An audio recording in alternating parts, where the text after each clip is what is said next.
Hi guys, hope everybody is doing really well today. Today I've got a bit of a mishmash of a tool haul from all different places, swapsies and buying and all sorts. So the first things I want to talk about is this amazing Baco Clyburn. Now Baco Clyburn only was together from 1914 till 1924. So this has to date between those two periods. And this is an 18-inch Baco Clyburn, which is extremely rare because I imagine they were expensive and didn't sell too many of them. Now, this was found in all places New Zealand by my buddy Adrian. So thank you, Adrian, from that German tool guy in New Zealand. So there's a massive link to Adrian's German tool channel. I didn't give him any money. He actually had some swapsies.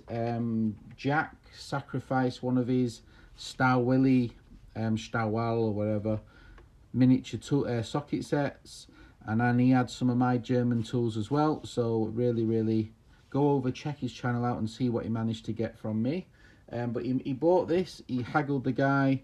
He paid, I think it was 130, which is about half the UK currency, so it was about £65, and then it cost about £50 or so to ship it, so it was like £115.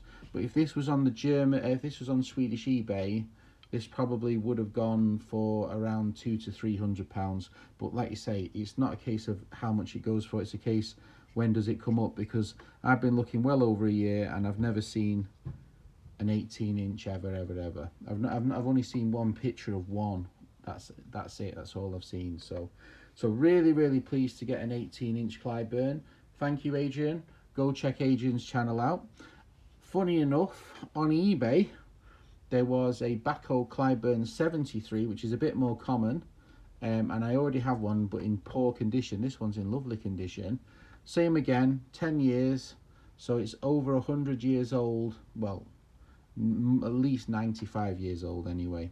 Baco Clyburn number 73. This was about £60 including the shipping in the UK, which is a bargain. There was a 74 sold recently, which sold for 200, so that was a good deal at 50. So my full collection, I do have a 74 Clyburn, but it's somebody's gouged their name on it, needs a clean. We've got the 73. I'm missing the 72, sadly. I've got the 71 and the 70. They never made a 69 Clyburn, sadly, so I'm just missing the 72, and ideally I'd like to get a better example than the 74.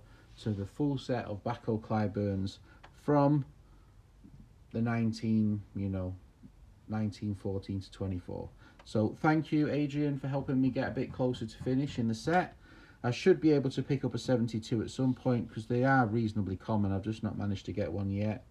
Thanks for watching. Oh no, not finished actually. Don't thanks for watching. I've got loads to talk about. Right, let's move on to the next stuff. Right, so this is the next load of items. 3 different places and 3 different stories. This too, there's a chap called Neil who's a massive wrench hunter, good friends of Matty the Spanner Man, and he showed me these. We worked out a deal, and in the end I gave him some money and some 4-inch little wrenches, so I was quite pleased with that. We've got here a French wrench, really nice. It looks like it's one of the rivets is broken, so it's a little bit, wobbly just here, but beautiful design with the design of the spanner or the wrench. Lovely little design, so really happy. But I was super happy to get this one. This is broken. This should wrap all the way around this piece of metal, and it's a bit bent. It's obviously been abused, but this is a very early wrench indeed. So this goes really well with my collection. Now I've got 4 very early Domino footprint wrenches. So that's my full collection. Let me show you in the book. This is the earliest this wrench here is the earliest footprint wrench I think in existence. The Domino footprint wrench from 1890 to 1896 is this one, is the earliest one, but you can see this one is straight and it also has that bit of metal which wraps around, which is broken. But still, I'm absolutely delighted to actually have it. And if you look closely, this wrench here, if you look at the dint, is actually the one that's in the book, if you see.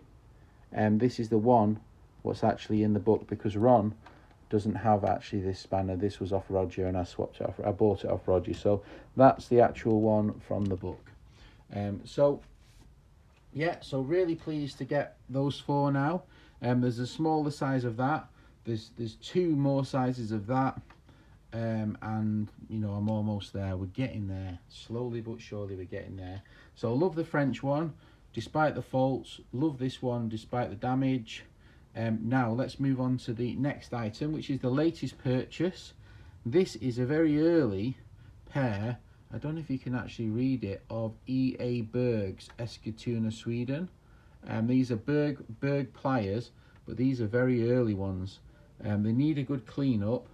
So I'm going to give these a wire wheel and a clean up, but you can't really see on the camera, but it says E A Berg Eskilstuna, Sweden, but I don't think you can quite make it out on there, but yeah, they are. So really nice. I paid about £40 for those, but the early Berg is quite expensive stuff, so I was quite pleased to have that. I don't know if you can make out the Berg. Can you see just above there the Berg? I don't know if you can make it out anyway. Yeah, so right, so we'll move on to the guess the price item, which is this rather lovely E Preston and Son trademark level. Now this level here, somebody's unfortunately gouged their name on it, but I was intrigued by the condition because it looks like it's almost NOS. It's hardly been used. So the chap was asking £55 for this, and I didn't want to pay that, and he wouldn't come down, and he's had it 3 years, and every time I go past him I make him an offer and he refuses it, and it's took me 3 years for him to accept my original offer. What a seller, you know.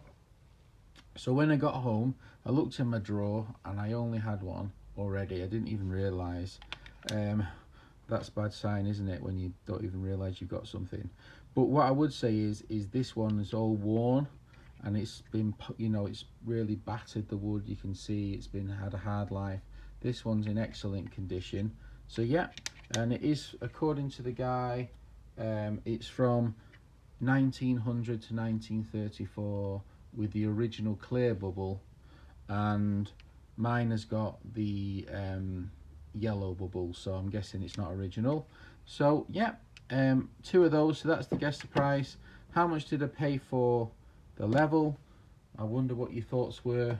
It was a lot too much money anyway, but once I'd made him the offer, I couldn't reduce the offer, so you know, I just stuck by it until he, you know, finally it was on a weak moment. But 3 years it took, 3 years, can you believe it? Right, so yeah, so a massive thank you to Adrian for helping me finish helping me get closer to finishing the Clyde Burns. Go check Adrian's German tool review down below, super cool. Really pleased about the new addition to the footprint collection. Despite the damage, it's still a very rare wrench indeed, so I was super happy to get that, and the French one's lovely as well. So thank you, Neil, for that. Hopefully Neil's happy with the deal and what he got. Yeah, don't forget to leave in the comments how much you think I paid for this bloody level, which I didn't need, and which is your favourite item. I think my favourite item of everything I got is the is this one, the broken Clyde, because the guy only wanted £10 in the deal for it.